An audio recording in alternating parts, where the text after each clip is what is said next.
استمرت إحدى ضواحي العاصمة التونسية، حيث مقر إقامة بعثة نادي الاتحاد السكندري، والذي يستعد لمباراة الذهاب أمام الترجي التونسي في دور ال16 لكأس الاتحاد الكونفدرالية الإفريقية. وتحت شعار لا وقت للراحة، يبدأ الجهاز الفني تدريبه الأول والأخير على الاستاد الذي ستقام عليه المباراة غدا إن شاء الله في تمام الساعة 4 بتوقيت القاهرة وتونس، وهو استاد المنزه. أعزائي المستمعين، بدأ الفريق في التدريب والإحماء، فترة الإحماء، والآن يقوم بالتمريرات وكيفية الجمل التكتيكية. ومعي في هذه اللحظات الأستاذ محمد مصلحي، نائب رئيس مجلس إدارة نادي الاتحاد السكندري، رئيس البعثة وعضو مجلس الشعب. أهلا بيك أستاذ محمد. بنقول يعني تونس والجو الجميل ده لا يبعدنا كتير عن جو مصر. هو بصراحه اهلا وسهلا بيكم واهلا باذاعه شباب الرياضه. يعني فعلا من هنا يعني حاجه تفرح، يعني حتى بدايه من استقبال البعثه الرسميه امبارح في مطار تونس، وقد ايه الناس فعلا كانوا سعداء جدا، والسفاره المصريه ورجال السفاره المصريه ورئاسه معالي السفيره شاديه فراج والناس المسؤولين عن نادي الترجي التونسي.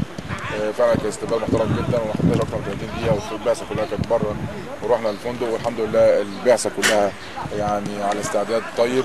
اتمنى ان شاء الله بعد هذه الفتره الكبيره من عمر اشتراك نادي الاتحاد السكندري في البطولات الافريقيه بعد 30 سنه، اتمنى ان النتيجه تكون ايجابيه وتليق باسم اسكندريه وجماهير اسكندريه وجماهير مصر كلها.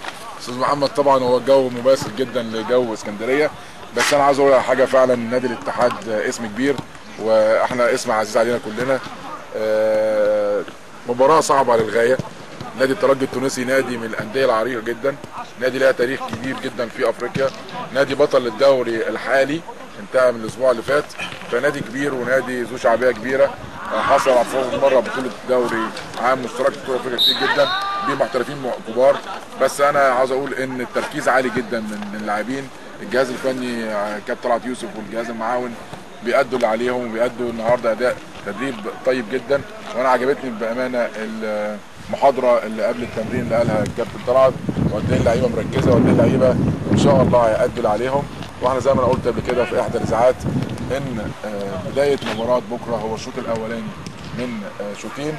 الشوط الاول ان شاء الله نتيجته تكون ايجابيه ونطلع بنتيجه ان شاء الله تليق باسم اسكندريه واسم مصر ان شاء الله.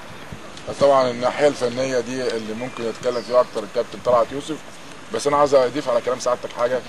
النادي الاهلي ونادي الزمالك ونادي الاسماعيلي من الانديه اللي كانت سبقت ان لعبوا مع الانديه التونسيه، ومصر لها باع كبير جدا مع الانديه التونسيه.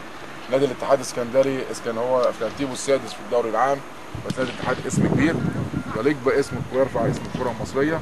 اتمنى ان شاء الله زي ما الاسماعيلي والزمالك كان لهم سبق بهذا الملعب وهزموا نادي الترجي التونسي، اتمنى من كل قلبي نادي الاتحاد السكندري ويقدم مباراه طيبه تليق باسمه. وان شاء الله انا بوعد جماهير نادي الاتحاد ان شاء الله اللعيبه على قد المسؤوليه وهيقدم مباراه طيبه بروح عاليه جدا.